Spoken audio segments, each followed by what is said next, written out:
Mesdames, Messieurs, bonsoir, où que vous soyez, bienvenue à tous dans Nouvelle Donne et dans cette édition des Nouvelles Donnes. Qui dit banque pense généralement à l'argent. Pour diverses raisons, on place son argent dans les banques. Mais il y a aussi des banques des données dans le domaine du numérique ou de l'informatique. Mais il y a plus aussi des banques du sang. Un enjeu, tenez-vous bien, existentiel. Le sang qui circule dans les corps humains. En face de moi, pour parler de ces sujets, dans cette édition des Nouvelles Donnes, une experte, une spécialiste en la matière. En l'occurrence, docteur Liliane Bouiza-Vumilia. Docteur Liliane Bouiza-Vumilia, bonsoir. Bonsoir. Et bienvenue dans la grande famille des Nouvelles Donnes. Nous avons le plaisir pour la toute première fois de vous recevoir en plateau. Docteur Liliane, je vous laisse à vous-même le soin de vous présenter aux milliers de téléspectateurs qui vous regardent en ce moment. Merci beaucoup. C'est Dr Liliane Bouiza-Vumilia, présentement directrice du Centre national de transfusion sanguine. Je suis spécialiste en médecine transfusionnelle. Alors, vous venez d'où? Avant d'être ici à la banque du sang à Kinshasa, à Bandal. En fait, je viens de la province du Nord Kivu, précisément à Goma, où j'ai exercé la fonction de médecin coordonnatrice du Centre provincial de la transfusion sanguine au Nord Kivu. Pendant combien d'années déjà derrière vous? Je dirais pendant 18 ans. Wow. J'ai exercé cette fonction à la tête de ma province du Nord Kivu. Ok. Et quelle était votre propre expérience quand vous exerciez à Goma? Il faut dire que nous avons été nommés en 2006 comme médecin coordonnatrice et dès là, il n'y avait rien du tout. 18 ans plus tard, nous avons mis en place un système de transfusion sanguine qui fait assez que, à ces jours, 70% du sang qui sont transfusés dans la province du Nord Kivu proviennent de laboratoires spécialisés qui produisent du sang sécurisé. Donc, il y a une bonne couverture à ces jours. Et l'approche que nous avons utilisée, on a mis en place 4 grands laboratoires. On a tenu compte de la cartographie géographique. On a tenu compte de l'accessibilité de la population à ces services. Nous avons rapproché les services de la population et nous avons mis des zones de santé tout autour de ces laboratoires spécialisés. Et les hôpitaux ne pouvaient que se servir de ces laboratoires pour recevoir du sang de qualité. Et nous avons mené des plaidoyers pour renforcer nos banques de sang hospitalières en équipement nécessaire. Et nous avons signé des contrats de collaboration avec ces hôpitaux. Nous avons formé, renforcé la capacité de nos personnels en matière de la transfusion sanguine. Raison pour laquelle nous avons obtenu vraiment ce résultat. Au début, on n'avait qu'une seule structure avec banque de sang et la province, nous avons laissé 88 structures avec banque de sang pour un besoin de 132. Et il fallait mettre en place 400 de transfusion sanguine. Nous avons mis le 400 de transfusion sanguine et ceci fait que la province est bien arrosée à sang sécurisé. Maintenant que vous venez à Kinshasa pour occuper votre nouveau poste d'attache, fort de l'expérience acquise par vous, docteur Liliane, à Goma, vous héritez de quelle situation à Kinshasa? Bon, il faut dire que Kinshasa, c'est vraiment une ville-province. Elle est vraiment vaste. Et il y a très peu du sang, très peu, je dirais, du sang sécurisé qui sont arrosés dans nos hôpitaux. Il y a très peu de donneurs bénévoles de sang, moins de 20%, tandis qu'au Nord Kivu, j'ai laissé à 85% de donneurs sont de donneurs bénévoles. En termes de couverture en banque de sang, il y a certains hôpitaux généraux qui ne détiennent même pas ces services de banque de sang. Faible couverture en hôpitaux qui détiennent le service de banque de sang. Et très peu de structures qui ont des personnes formées en matière de la transfusion sanguine. Je pense que nous avons beaucoup de travail à faire pour redynamiser la structure et les systèmes en soi de la sécurité transfusionnelle. Alors, docteur Liliane, avant d'aller plus loin, c'est quoi exactement une banque de sang? Une banque de sang n'est pas un frigo, pour commencer par là. OK. Une banque de sang, c'est un service, comme on dirait service de laboratoire, service de salle d'op, par exemple. Et la banque de sang occupe une place importante dans une structure qui opère. Donc, c'est un service qui a comme de sous-unités des multiples sous-services. Le service de conservation de produits sanguins, il y a les services pour faire les analyses pré-transfusionnelles, nous avons les services de stockage, les services de distribution, ça ce sont des sous-services du service de la banque de sang. Alors, il a pour rôle de stocker les unités de sang déjà qualifiées.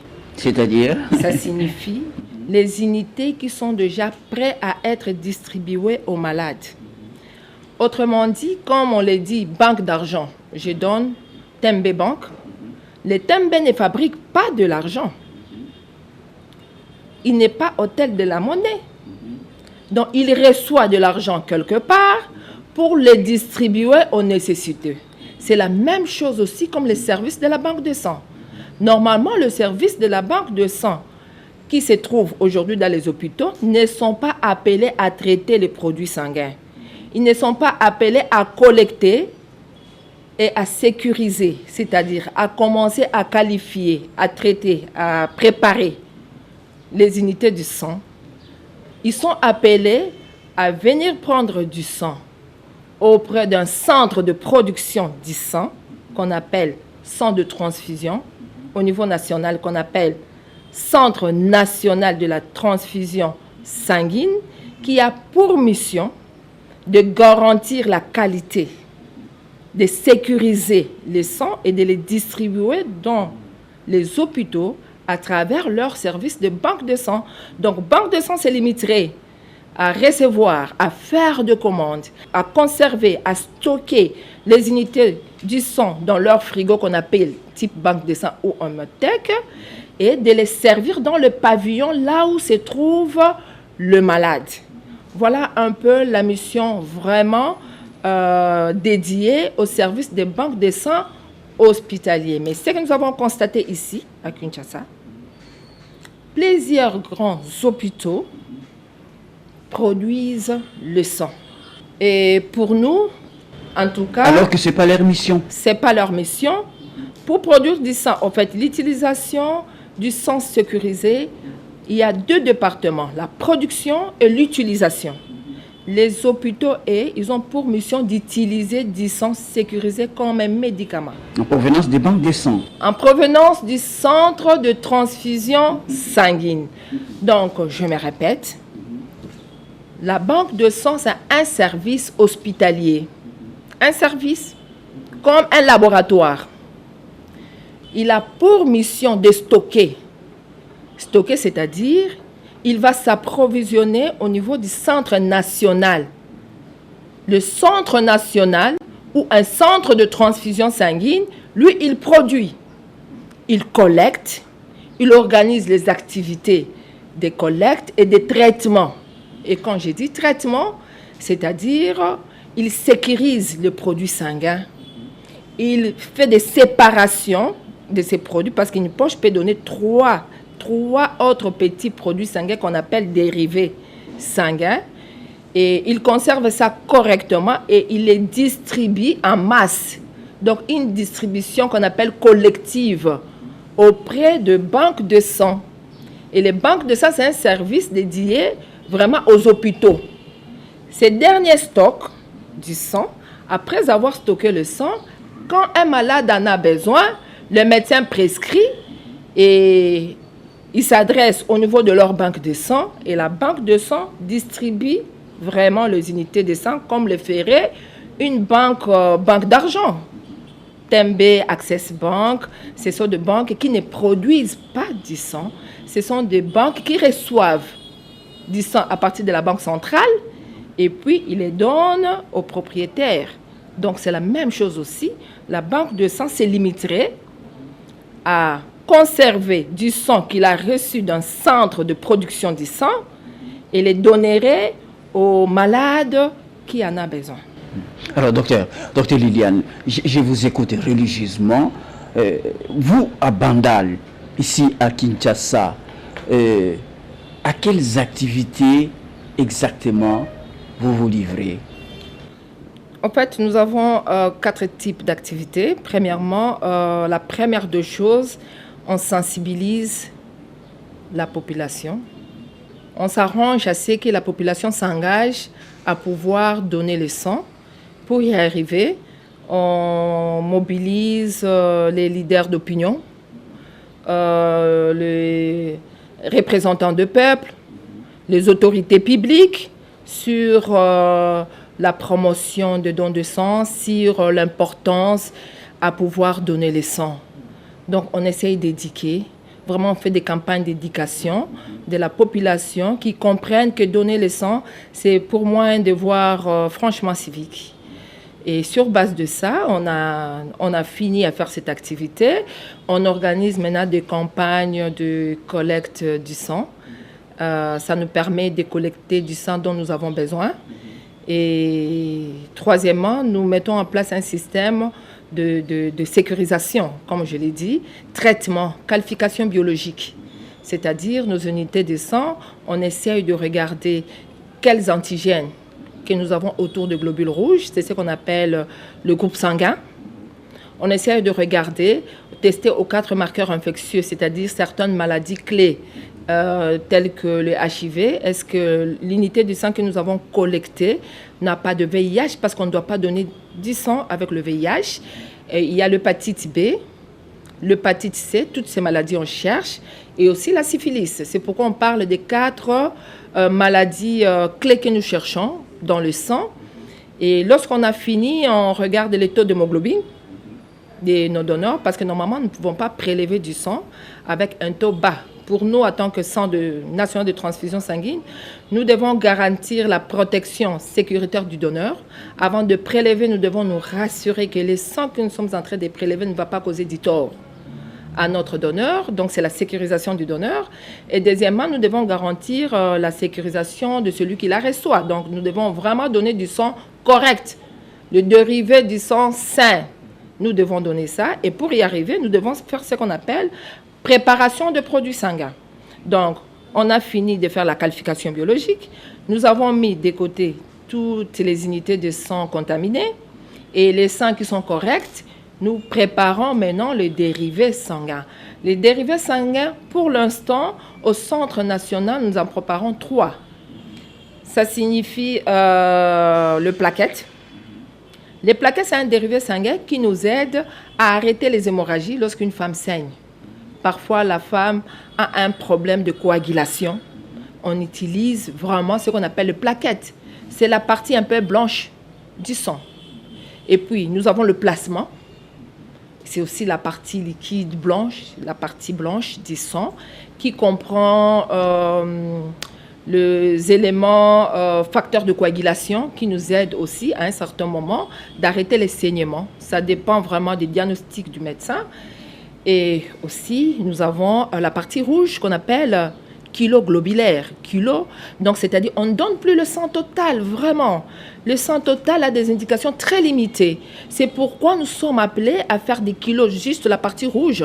Et la partie rouge, donc le cellule rouge du sang, qui nous permet de restituer le globule rouge lorsque la personne n'en a plus. C'est-à-dire, il y a l'hémolyse liée par la malaria, c'est-à-dire il y a une cassure, le globule rouge que nous avons, ça s'est cassé parce qu'on est anémie SS. Ça s'est cassé parce que nous avons développé des infections. Ça s'est cassé parce que nous avons par moment perdu aussi du sang. Donc, il y a eu des perductions du sang. À ce moment-là, on peut donner les kilos globulaires. Bon, le sang total, on la donne aussi. Donc, c'est-à-dire les sangs tels qu'on l'a pris chez les donneurs. On la donne, mais il faut qu'on la donne quand le sang est frais. Ça signifie qu'il contient encore tous les éléments frais du sang. C'est du sang qu'on ne met pas dans le frigo. Parce que les 3 dérivés sanguins que nous préparons, qui sont des éléments constitutifs du sang, se conservent à des températures différentes pour qu'elles soient valables à être traitées. Alors, lorsqu'on donne du sang total à un malade, c'est vraiment l'hémorragie. La personne n'a saigné plus de 6 heures, ça ne sert plus à rien parce que le sang total se donne à des indications vraiment réduites. On ne peut pas s'amuser à donner chaque fois le sang total parce que c'est dangereux. Au-delà de ça, nous avons un autre service qu'on appelle contrôle qualité. Du moment qu'on produit le sang, c'est comme une usine, il y a contrôle qualité interne que nous faisons tout le temps pour se rassurer que le sang que nous donnons est de qualité. Et lorsqu'on a fini, maintenant nous mettons dans un autre service qu'on appelle distribution. C'est un grand service. Normalement, le Centre national doit avoir juste de contrats de collaboration avec des hôpitaux qui disposent des unités de conservation. Donc, les unités de conservation qui ont des services de banque de sang. Ce n'est pas tout le monde, on ne peut pas faire des distributions nominatives au niveau d'un centre de production. Par exemple, vous produisez des médicaments en grande quantité et un malade vient acheter les médicaments au centre de production. Non, ça ne se fait pas. Le malade va dans le pharmacie. Et normalement, le centre de production des médicaments, ils ont des relations avec des grands revendeurs. Et les revendeurs, ils ont des relations avec les différentes pharmacies. Et celui qui veut le médicament va à la pharmacie. C'est la même chose aussi. Le Centre national produit du sang et les dérivés sanguins de grande quantité. Et il n'a de relation normalement qu'avec des hôpitaux qui disposent des banques de sang. Ils viennent récupérer du sang et à partir de la population, les hôpitaux peuvent maintenant se diriger vers ces hôpitaux qui ont des banques de sang pour être servis. Au-delà de ça, nous avons un autre service qu'on appelle l'hémovigilance. Hémovigilance, c'est un service normalement qui assure vraiment la sécurité vraiment du système de transfusion au niveau de la population. Il va dans les hôpitaux pour se rendre compte si le sang que nous donnons, parce que le sang est dangereux, les dérivés sanguins sauvent, mais ils tuent également. Alors, ils doivent aller à l'hôpital, le prestataire qui preste dans ces services, pour se rassurer, est-ce que le médecin prescrive correctement du sang? Est-ce qu'il n'y a pas d'erreur? Est-ce qu'avant de donner du sang, tous les tests sont mis pour que la personne qui reçoit du sang, qu'il reçoit du sang de qualité, c'est-à-dire le test a été compatible, le test de compatibilité. Est-ce qu'on a très bien fait le groupe sanguin du receveur qui est compatible au groupe sanguin du sang qu'on est en train de lui donner? Est-ce que le médecin donne vraiment le dérivé sanguin qu'il faut? Par exemple, une femme qui saigne et qui a un problème de la coagulopathie, c'est-à-dire il a un problème de facteur de coagulation, donc le facteur qui fait assez que la personne ne saigne pas. Si on donne du sang total, la dame va mourir. Rien à faire. Parce qu'on n'a pas donné le médicament, on n'a pas donné les produits qu'il fallait. Donc, il y a beaucoup de décès maternels dans nos hôpitaux parce que le médecin n'a pas donné les produits qu'il fallait. Docteur, vous me faites peur. Vous écoutez comme ça, là. Il n'est pas donné à n'importe qui de manipuler les sangs. Voilà. Il n'est pas donné à n'importe qui de manipuler du sang depuis sa production jusqu'à à l'utilisation de produits sanguins, il faut des personnels qualifiés qui sont formés à la matière. Même pour faire le prélèvement de produits sanguins, ce n'est pas n'importe qui de le faire. La sécurisation de la production du sang commence même dans la sensibilisation communautaire. Parce que ce n'est pas n'importe qui doit venir donner du sang. Quelqu'un qui se sent déjà, je dirais, suspect qu'il a fait une relation sexuelle à risque, par exemple, il ne peut pas venir donner du sang. Pourquoi? Parce que par moment, au niveau du laboratoire, il y a encore de ces hôpitaux qui utilisent des tests rapides. Alors, docteur, vous permettez, plusieurs questions, de nombreuses questions qui tournent dans ma tête. Alors, est-ce qu'au moment où vous vous installez à Kinshasa, à la Banque du sang des Bandal, toutes ces règles sont-elles observées? Votre constat à vous? Et qu'est-ce qui se passe si toutes ces règles ne sont pas observez, comme vous dites, vous relevez que la manipulation du sang, c'est un danger, un couteau à double tranchant. Ça peut guérir comme ça peut donner la mort. Oui, effectivement, le produit sanguin, c'est un produit qui est dangereux, qui sauve et qui tue. Est-ce que ces règles sont observées? Je dirais que s'il n'y a pas la sécurité transfusionnelle, il y a l'insécurité transfusionnelle. Et toutes ces règles ne sont vraiment pas observées pour la majorité des hôpitaux. Pour la majorité. Non, je parle de vous, la banque du sang, à Bandal. En fait, nous, je répète, on n'est pas une banque de sang. Ces jargons doivent pouvoir changer dans les jargons vraiment de la population. Oui, parce que cette émission, je l'avais pédagogique. Oui. Donc, il faut vraiment, on nous appelle banque de sang la définition par change. défaut.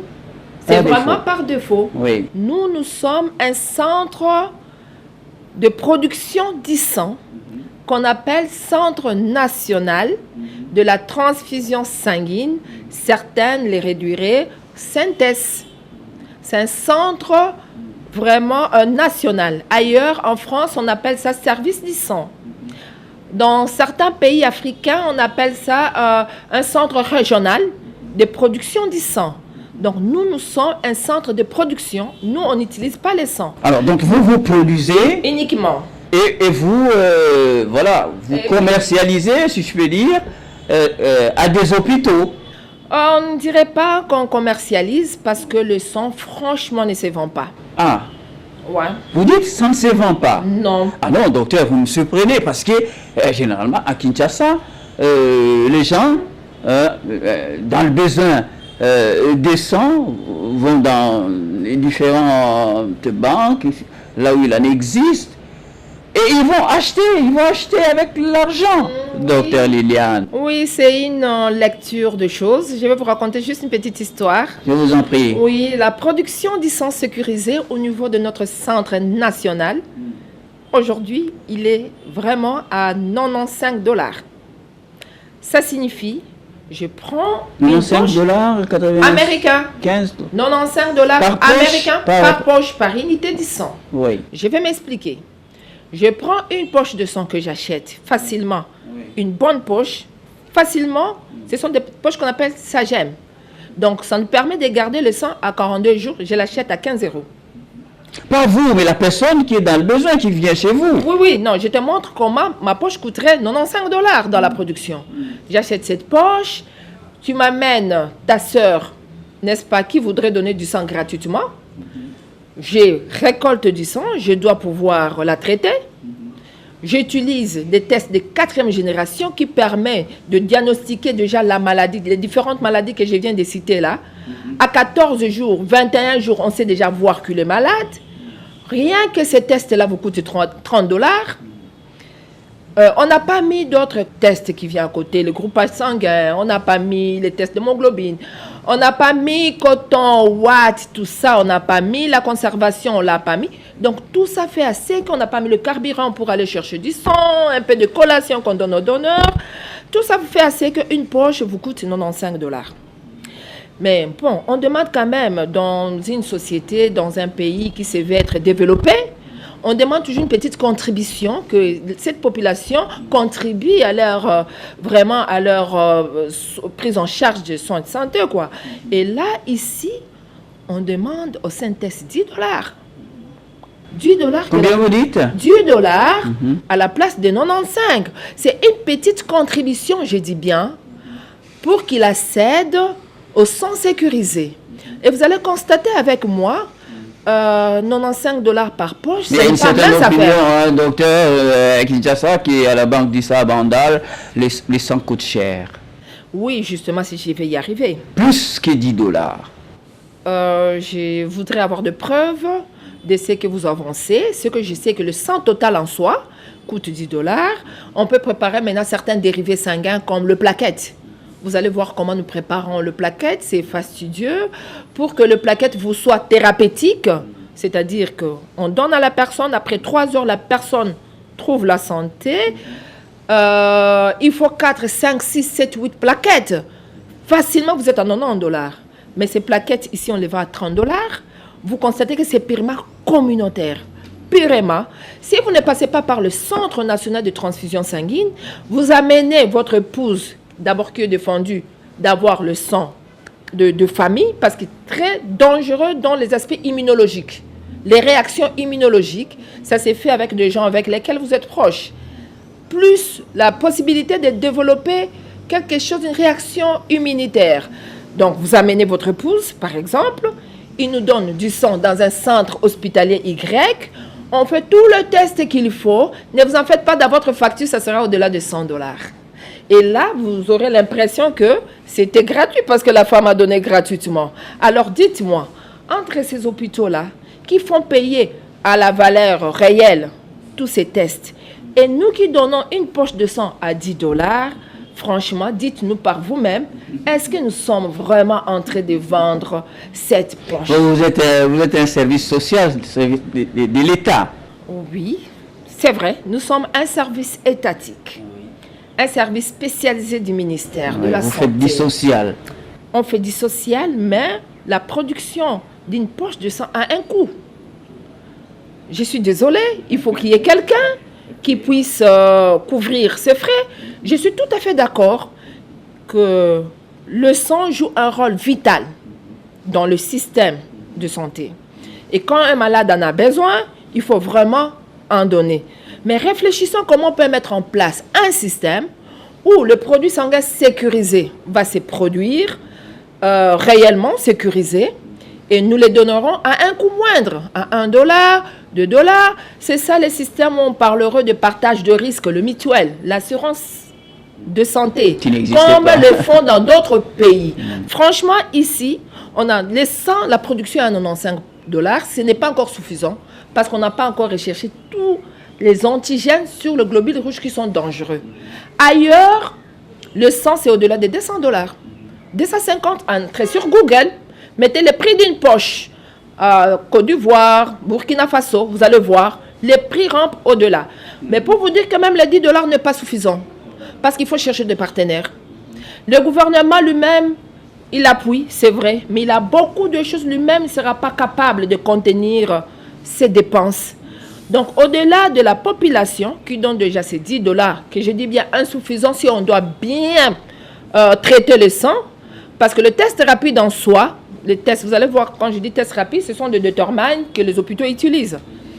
Ça ne couvre pas correctement la sécurité, parce que la personne qui est malade, à moins de 90 jours, le test rapide dira que le sang est correct. On donnerait cette poche, et cette poche va contaminer. Ici au centre, on est en train de revitaliser les systèmes, et nous sommes en train de qualifier maintenant les unités de sang avec les automates. Vous allez passer, vous allez voir, et ce sont des tests de 4e génération qui vous rassurent et qui vous garantissent la qualité dans le sang. Donc, ça veut dire quoi? Est-ce que à la banque du sang de Bandal, il n'y a que du sang de qualité et sécurisé? Autrement dit, c'est ça. Je me répète, nous sommes un centre de transfusion sanguine. Oui, ça va venir, vous allez vous y habituer. Hein? Oui, voilà. Ça signifie que vous êtes différent de toute autre banque du sang dans les autres hôpitaux. Effectivement, parce qu'on ne joue pas le même rôle. Voilà. Ce sont des hôpitaux qui sont en train de jouer des missions qui n'est pas de l'air. Okay. Donc, ils doivent nous remettre notre mandat. Ah, donc, on doit faire la part des choses. Chacun doit faire ça, la part des choses. Qui doit réguler ça? Effectivement, c'est c'est l'État, c'est nous. On y va petit à petit. Ça fait partie d'un plan de redressement. Oui, un plan de redressement, on va y aller doucement, mais en fait, c'est ça vraiment la force. Allons-y, tant qu'on y est, quand je vous pose la question de qui doit réguler, c'est l'autorité des tutelles, le ministre de la Santé publique. Oui, avec le gouvernement. Oui, les secrétaires, l'exécutif, c'est vraiment le secrétaire général. Oui, à la santé publique, ensemble avec nous, les organes techniques. Qui doit interdire à tous les hôpitaux de jouer le rôle des centres de transfusion. Oui, qui n'est pas le leur. Pour le moment, ça n'est pas fait. Non, ça va y aller doucement, ça va se faire doucement. Soyez-en rassurés que ça va y aller doucement. Doucement alors qu'il en va de l'existence de la vie des gens. Non, ça c'est pour. On est en train de mettre en place pour que les choses s'effacent de cette façon. Il faut dire que c'est un grand défi. Hein. Ce n'est pas aussi facile que ça. Nous avons beaucoup de défis, et entre autres ces défis ici. Mais en tout cas, les autorités sont en train de carburer, de mettre tout en œuvre pour que les choses rentrent à leur place déjà. On va y aller doucement. Docteur Liliane, hein, vous assurez les téléspectateurs des Nouvelles Donnes qui vous regardent en ce moment, que chez vous, il n'y a que du sang de qualité, du sang sécurisé. Hein? Et donc, ailleurs, les gens prennent des risques. Oui, je veux dire que, nous, on garantit, c'est-à-dire nous allons jouer notre rôle normatif. Notre rôle normatif dit que un centre de transfusion sanguine est appelé à produire les dérivés sanguins sécurisés et de le rendre disponible auprès des hôpitaux qui ont une banque de sang. Et dans le centre de transfusion sanguine, ils ont les ressources humaines qualifiées pour cette production. Ils ont des équipements modernes pour ça. Ils ont des locaux adaptés pour cette production. Mais comment savoir au niveau des Congolais dans le besoin? Comment faire la différence? Comment s'orienter là où on peut trouver du sang de qualité, du sang sécurisé? Oui, ce sont dans des hôpitaux, comme je l'ai dit, dans les grands hôpitaux qui ont des banques de sang. On est en train de régulariser le système, je viens de le dire, et qu'ensemble avec eux, nous allons mettre un mécanisme, ils viendront, nous allons centraliser les collectes, nous allons centraliser les traitements de produits sanguins, nous allons centraliser la préparation de dérivés, ça je l'ai dit, on a commencé à préparer à gogo les dérivés sanguins. Donc au centre à ces jours, vous allez trouver, il n'y a pas que le sang total, donc ça, c'est un message que je donnerai. Nous avons le 3 dérivés sanguins actuellement. Disponibles de façon permanente. De manière permanente. Donc, les hôpitaux, on les invite de venir prendre du sang. Et ensemble, on va signer un contrat de collaboration qui va nous régir de part et d'autre. Le message que vous faites va également en direction des citoyens qui sont dans le besoin, qui peuvent venir directement ici. Non, les citoyens doivent, en fait, le receveur, le potentiel receveur, c'est-à-dire la population, tous nous sommes potentiels. Oui. Lorsqu'on est malade, c'est à l'hôpital de donner les soins de qualité. Okay. C'est à l'hôpital de donner tout le nécessaire. Okay. Entre autres, le sang. Le sang fait partie d'un médicament que l'hôpital doit rendre disponible dans le pavillon. C'est tout à fait logique et normal. Ce n'est pas à un malade de quitter son lit et de commencer à aller chercher le sang au centre national. Non, c'est prohibé. Écoutez, dis donc. Un garde malade. C'est à quoi on assiste à tout ça. Un garde malade. Ce sont les parents des malades qui parcourent un garde malade qui viennent à la cité, à la non, mais c'est pas possible. Et c'est pas correct. Et là, il y a vraiment une chaîne qui se casse par rapport à la sécurisation du sang. Parce que la production du sang, c'est une chaîne. La sécurité du sang, c'est une chaîne. C'est-à-dire à partir du donneur jusqu'au receveur, dont le transport fait partie de la chaîne. Le sang ne se transporte pas n'importe comment. Vous imaginez, on donne du sang à quelqu'un qui ne connaît pas comment le sang se transporte. Vous imaginez, à Kinshasa, il fait chaud. On prend du sang, on met dans un glacière là, de pique-nique. Ce n'est pas un dispositif adapté pour la conservation du sang ou dans un sachet. La personne qui dit non, j'ai soif, je vais prendre un peu de boisson. Il ne connaît pas que ce sang-là qu'il a mis au coup de soleil, il y a déjà la multiplication de virus. Donc, qui a commencé. Lui, il ne connaît pas parce qu'il n'est pas du domaine médical.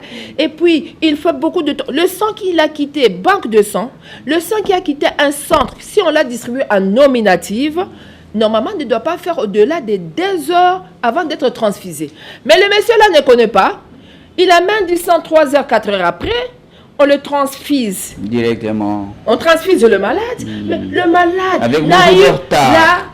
L'insécurité transfusionnelle. Okay. Il a reçu du sang qu'il ne fallait pas parce que le donneur, lorsqu'on prend du sang, il n'est pas stérile. On regarde que le 4 grandes maladies. Mais il peut avoir qu'il était dans une phase d'incubation, qu'il avait des petits microbes qui vont se multiplier lorsque le transport et la conservation n'est pas bien fait. Donc la personne, lorsque vous donnez du sang, il va développer une autre maladie qu'on appelle la septicémie. Le médecin ne va pas comprendre pourquoi le malade ne guérit pas. Parce que c'est le garde-malade qui est venu récupérer du sang. Ou c'est la famille. Non, on doit réduire cette façon de faire les choses. Ce sont les hôpitaux qui doivent venir prendre du sang parce qu'ils connaissent la valeur réelle du sang. Le sang sauve et le sang tue en même temps. Vous pouvez avoir du sang et vous avez des personnes qui sont mortes à cause de ce sang. Voilà, bon entendeur, salut, on va dire. Alors, docteur, qui sont éligibles à donner du sang? Quelle catégorie des personnes? Je vais dire que nous tous, nous sommes éligibles. Nous tous, nous sommes éligibles à donner du sang. Quel que soit l'âge. Sauf des mineurs. Des enfants mineurs ne peuvent pas donner et notre règlement dit que c'est à partir de 18 ans qu'on devient majeur. Mais ce n'est pas dit que le sang d'un mineur est immature. Non. Non, c'est à cause de... C'est la responsabilité. Parce qu'on a dit que notre sécurité transfusionnelle commence à la sélection communautaire. Donc, la personne qui nous dit, il y a des petites questions que nous posons pour assurer la sécurité du sang que nous prenons. C'est pourquoi il faut quelqu'un qui est responsable de ses actes et de tout ce qu'il donne comme information. À partir de 18 ans, quelqu'un qui est en bonne santé apparente, donc tu te dis non, je suis en bonne santé apparente, et quelqu'un qui a l'altruisme, l'amour de soi, l'amour de l'autre, la solidarité, c'est lui qui donne bénévolement. Il n'attend pas la finance. Pourquoi? Parce que si on donne du sang en attendant qu'il y ait un intérêt caché, vous allez donner du sang sale. Ça signifie qu'on va vous poser la question, est-ce que tu as eu des relations sexuelles à risque pendant une période donnée? Mais tu vas dire non. Et à ce moment-là, notre laboratoire a des limites de détection. Il risque de ne pas détecter cette maladie au cas où vous étiez contaminé. Pourquoi? Parce qu'on a mis des intérêts. Hein? Il y a des intérêts en donnant du sang. C'est pourquoi le sang doit être bénévole. Ça se donne gratuitement. Gratuitement. Une femme enceinte, bien sûr, qui allait, ne peut pas donner du sang parce qu'il a besoin de liquide pour allaiter son enfant. Mais on donne du sang à partir de 18 ans jusqu'à la mort aujourd'hui. Il n'y a plus date qui limite. Et aussi, il s'est dit aujourd'hui, chaque 57 jours, on peut donner du sang. Parce que, voilà, chaque 57 jours. Alors, docteur Liliane, alors, est-ce que vous en avez des donneurs de sang tous les jours, tel que vous le souhaiterez? C'est un grand problème. Parce que je dirais que la couverture à sang sécurisé dans la ville de Kinshasa est vraiment très très basse. Elle est très basse. On n'a pas assez de donneurs du sang, comme je vous l'ai dit, à moins de 20%. D'après vous, c'est dû à quoi? On manque d'informations? Oui, j'estime que la population n'est pas vraiment informée sur l'importance des dons de sang. Les sangs, on donne la vie.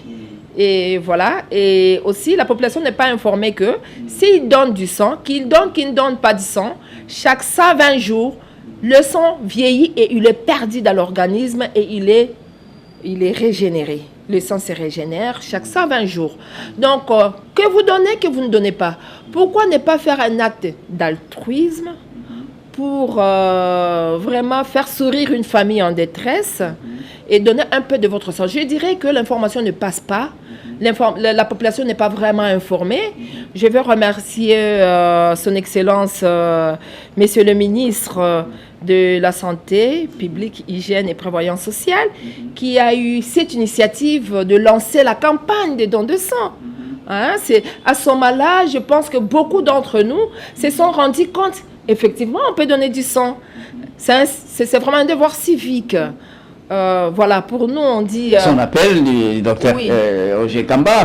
Oui, Roger c'est Kamba. En rapport avec la guerre de l'Est. Oui, les moi, besoins énormes. Oui, mais on a fait d'une pierre des coups. On a fait d'une pierre des coups parce que le message est passé. Les gens se sont rendus compte qu'on peut donner du sang pour sauver. Effectivement, il a lancé cette campagne vraiment pour aider nos frères, les héros qui tombent sur le champ de bataille. Satisfaction. Oui, je dirais que vraiment beaucoup de gens se sont alignés. Beaucoup de gens ont répondu à cet appel. Et jusqu'aujourd'hui, il y a des gens qui continuent à s'inscrire. Et voilà, on a eu vraiment beaucoup de sang. Et vous aimeriez que ça continue sur le long terme? Oui, parce qu'il n'y a pas seulement Nord Kivu, effectivement, il n'y a pas seulement la guerre, mais il y a la maternité gratuite. Ces femmes-là qui accouchent, ces femmes-là qui meurent, parce qu'il manque du sang à Kinshasa. À Kinshasa, nous avons besoin du sang aussi. Et en termes de besoins, on a besoin de 100 000 poches. 100 000 poches du sang. En quel délai? Une année. Ok. Maintenant, comment on va les avoir si nous tous, on n'est pas impliqués? Les leaders communautaires, les leaders d'opinion. Vous en avez besoin des gens, des sensibilisateurs comme ça, oui, dans tous les quartiers de Kinshasa. Les influenceurs. Vous avez un message à leur adresser? Oui, je veux leur dire que, écoutez, les sangs nous concernent tous, qu'il y a carence du sang au niveau des hôpitaux, riches ou pauvres, quelle que soit votre couleur de la peau, il vous faut du sang pour avoir la vie. Donc, le sang intervient vraiment pour donner la vie dans les hôpitaux. Vous avez besoin de ces gens-là qui viennent nous avons besoin des influenceurs, nous avons besoin de celui qui peut contribuer pour faire un appel vraiment à la population, pour éduquer la population. Donc, qui viennent voir le docteur Liliane? Oui, qui viennent le voir. On a besoin de l'implication de nous tous. On a besoin de l'implication de tous ces gens-là pour que la disponibilité du sang en quantité suffisante soit une réalité dans la ville de Kinshasa. Ouais, on ne doit pas mourir parce que il y a un manque de sang. Non, non. On doit vraiment résoudre ces problèmes. Alors, vous travaillez sur fonds propres avec les financements de l'État. Vous avez aussi des partenaires étrangers? Il faut dire que ici, dans la ville de Kinshasa, il faut dire que le programme ne se limite pas seulement à Kinshasa. Donc, au-delà d'être synthèse, nous sommes aussi un programme. Ça signifie qu'il coordonne les activités dans l'ensemble pays. Du territoire national. Du territoire national. Alors, par rapport aux synthèses ici à Kinshasa, c'est vrai, on reçoit quelques réactifs. Réactifs qui viennent du gouvernement congolais et certains appuis qui viennent du gouvernement qui ne sont pas encore suffisants. Parce que par eux-mêmes, ils ne peuvent pas arriver à couvrir toutes les dépenses. On n'a pas de partenaires, on n'a pas de bailleurs au-delà de notre gouvernement au niveau de la ville de Kinshasa.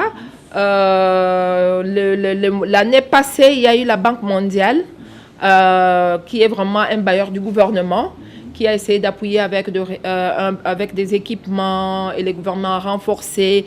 Mais d'une manière au quotidien, vraiment, on a des difficultés de fonctionnement. Et il y a cette population-là qui est notre partenaire de toujours, qui appuie, mais qui n'est pas suffisant. Comme je vous ai dit, $10 face à $95, quand bien même le gouvernement donne aussi, ce n'est pas suffisant.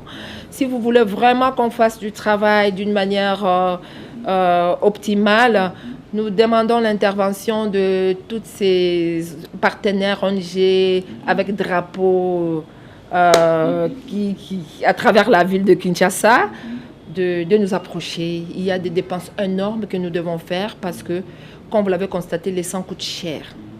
Au-delà de collecter du sang, d'avoir le donneur, il y a ce qu'on appelle sécurisation du sang, qui demande des équipements modernes, qui demande... Vous en avez des équipements modernes?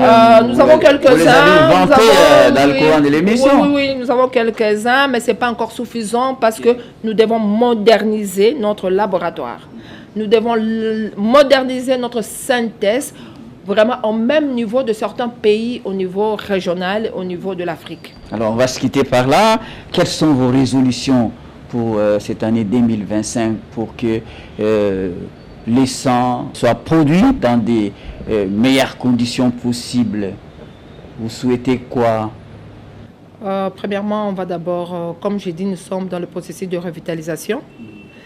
Et nous allons essayer, comme vous avez vu dans tous nos piliers, par rapport aux fonctions que nous exerçons.